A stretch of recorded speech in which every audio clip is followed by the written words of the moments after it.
Today I want to talk about multiple sclerosis in a way that goes deeper than the symptoms, deeper than flare-ups, and deeper than the traditional myelin loss explanation.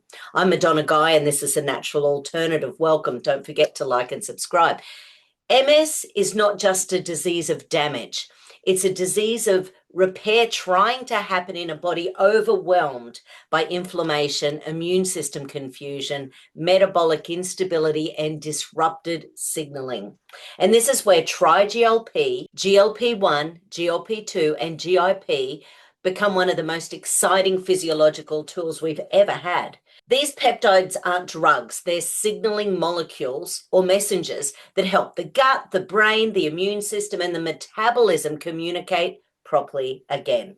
And when signaling improves, repair improves. So let's have a look at the three peptides and how each peptide influences the exact pathways that MS disrupts and the research behind them. So firstly, GLP-1, the neuroinflammation calmer. GLP-1 is the most studied neuroprotective incretin. Incretin is peptide, they're all peptide hormones. Research across Alzheimer's, Parkinson's, traumatic brain injury, stroke recovery, and neuroinflammation shows GLP-1 consistently reduces microglial activation, reduces inflammatory cytokines, improves mitochondrial function, reduces oxidative stress, improves neuronal signaling, and stabilizes synaptic signaling. Microglia are the immune cells of the brain. When they're inflamed, oligodendrocytes can't repair myelin. And we all know that MS is about the myelin sheaths losing their fatty membranes. So several neurological studies show that GLP-1 analogs protect oligodendrocytes and reduce demyelination in animal models. We don't want to think what they're doing to the animals. But anyway, researchers are now exploring GLP-1 pathways in demyelinating conditions, autoimmune neuroinflammation, glial cell signaling, neurodegenerative repair, and GLP-1 helps to create the calm environment that the repair cells need. GLP-2, these are the same product, by the way, just in two different mechanisms. GLP-2 is the gut lining architect. GLP-2 research is exploding in gut barrier repair, mucosal healing, immune modulation, inflammatory bowel disease, microbiome signaling, and vagal nerve pathways. Who doesn't have a leaky gut these days with the diet we've got? But why does this matter for MS? Because 70% at least of immune activation begins in the gut. So a leaky gut creates immune chaos, and that causes MS flares. GLP-2 strengthens the gut barrier, reduces inflammatory signaling, and improves nutrient absorption, all of which support the repair environment that MS requires. So emerging research also shows GLP-2 influences astrocyte signaling, microglial behavior, and blood-brain barrier stability. This is why GLP-2 is increasingly studied in neuroimmune conditions. And then our third little peptide, our third little incretin is GIP. It's the metabolic stabilizer. For decades, GIP was ignored. Now it's one of the most interesting peptides in metabolic and neurological research. Studies show that GIP influences mitochondrial biogenesis. That means you're getting more mitochondrial health, metabolic flexibility, neuronal energy stability, insulin signaling in the brain, neuroprotection under stress. Oligodendrocytes, the cells that rebuild myelin, are extremely energy hungry. They cannot repair if the mitochondrial energy is low. So GIP helps restore the metabolic foundation that repair requires. GIP researchers are now exploring neurodegenerative conditions, metabolically driven inflammation, glial cell energy pathways, cognitive decline, and brain insulin resistance, also known as type 3 diabetes by the time we've got Alzheimer's. This is why GLP-1 and GIP, these dual agonists, are becoming a major research focus. So cool. So then what happens when you put the tri-GLP combo together? That's the repair environment reset. So when GLP-1, GLP-2, and GIP work together, they influence the microglia.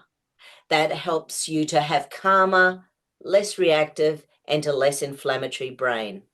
The astrocytes, which gives you better neuroprotection, better nutrient support. The oligodendrocytes, that helps to improve energy, less inflammatory interference, and better repair signaling. OPCs, that's your oligodendrocyte precursor cells, which allows for better maturation, better migration to the damaged areas. See, it's all about signaling again. And the blood-brain barrier, we get improved stability, reduced permeability. That gut immune axis, which gives us a reduced inflammatory load and improved immune balance. The mitochondria, which gives us better energy production and reduced oxidative stress, and metabolic signaling, improved insulin sensitivity, reduced metabolic inflammation, which of course leads to all the stuff like heart disease and diabetes and cancer. So we're preparing our body to reduce our risk of comorbidities down the track.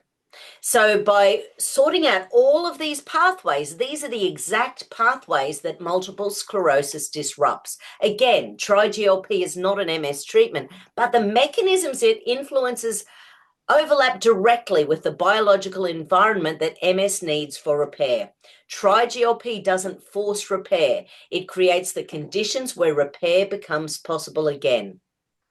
And if you're listening for purely tri-GLP information, this is your natural stopping point. Everything I've said so far is just the tri-GLP section. So now for some people who want a few little extra tools in their toolkit, and again, loving the tri-GLP for things like MS, I'm going to chat about a few other tools in my toolkit. Obviously, I have a huge dispensary and it depends on the individual, but let's chat about a few other things because MS is not just about myelin. It's about toxins, oxidative stress, stem cell availability, cell membrane repair, and gut immune balance. So let's have a look at some of the key supports. Here in Australia, I use a fully cleansed zeolite that the guy, Jay, he actually sends all around the world. Zeolites can bind and remove environmental irritants, metabolic waste, inflammatory triggers. MS involves chronic immune activation. So zeolites don't treat MS, but they help to reduce the background noise that keeps inflammation switched on. So when inflammation drops, repair improves. Another one of my faves is BrocOn. It helps to upregulate the sulforaphane pathways in the body, and what that does very specifically is activates your NRF2 repair switch. So sulforaphane, by activating the NRF2, that's the body's master antioxidant and detox pathway. So NRF2 helps reduce oxidative stress, calm the microglia, support mitochondrial repair, improve cellular communication. So sulforaphane is one of the few natural compounds that directly influences neuroinflammation and cellular resilience. And you all know I love my Cereal Stem Enhance. I've been using this for, 20, 25 years or something. What this does is increase your repair workers in your body. So Stem Enhance increases circulating stem cells, the body's natural repair workforce.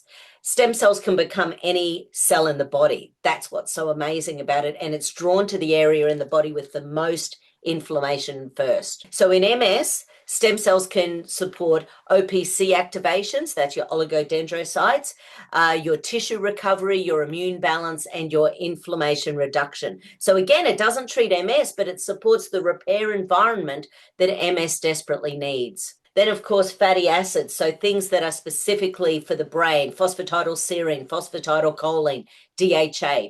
Myelin is made of phosphatidylserine, phosphatidylcholine, DHA, and other fatty acids. So these nutrients support the nerve membrane stability, the myelin structure, the cognitive clarity, the stress resilience. They give oligodendrocytes the raw materials they need to rebuild. Without the right fats, repair is slow and fragile.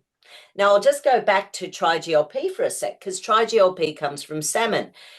You're taking drops per day. You are absolutely not. And there's actually no salmon, because by the time they've broken down the salmon into the amino acid peptides, GLP-1, GLP-2, and GIP, There's no salmon left. So a lot of people are telling people you're getting your omegas when you're taking your tri-GLP. That's just not true. So we need to give the oligodendrocytes in the brain the raw materials they need to build. Without the right fats, repair is slow and fragile. Now let's look at neurotoxins. So glyphosate and artificial sweeteners are just a couple of them, but these are heavily involved in neurological research. So glyphosate, it's a major pesticide on the planet. It's linked with gut permeability, mitochondrial dysfunction, neuroinflammation. I saw an article today that's linking it to ALS. So we just have some major neurological issues when it comes to pesticides in our food supply. Glyphosate increases the inflammatory load that MS patients already struggle with. And then you've got artificial sweeteners like aspartame and sucralose. So these are found in soft drinks and many foods these days. These compounds can alter the microbiome, increase oxidative stress, and disrupt the gut-brain signaling. For people with MS, these toxins add to the burden that the nervous system is already fighting. So bringing it all together, MS is not a disease of damage. It's a disease of repair trying to happen in an overwhelmed body by inflammation, toxins, metabolic instability, and signaling confusion. Tri-GLP helps to stabilize the signaling environment, and the other support supplements help to stabilize the repair environment.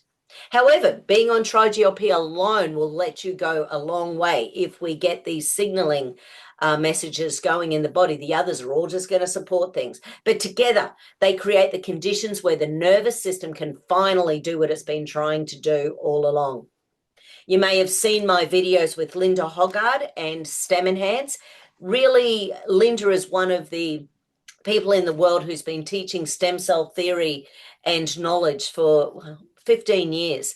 So we've got a couple of videos out there. I'll try to remember to link them below so you can go check that out. And I've also got a video with Linda Hoggard and I chatting about BrocOn. So I will try to have those below. Have a fantastic day. I hope this helps, and don't forget to like and share and subscribe. Have a fabulous day.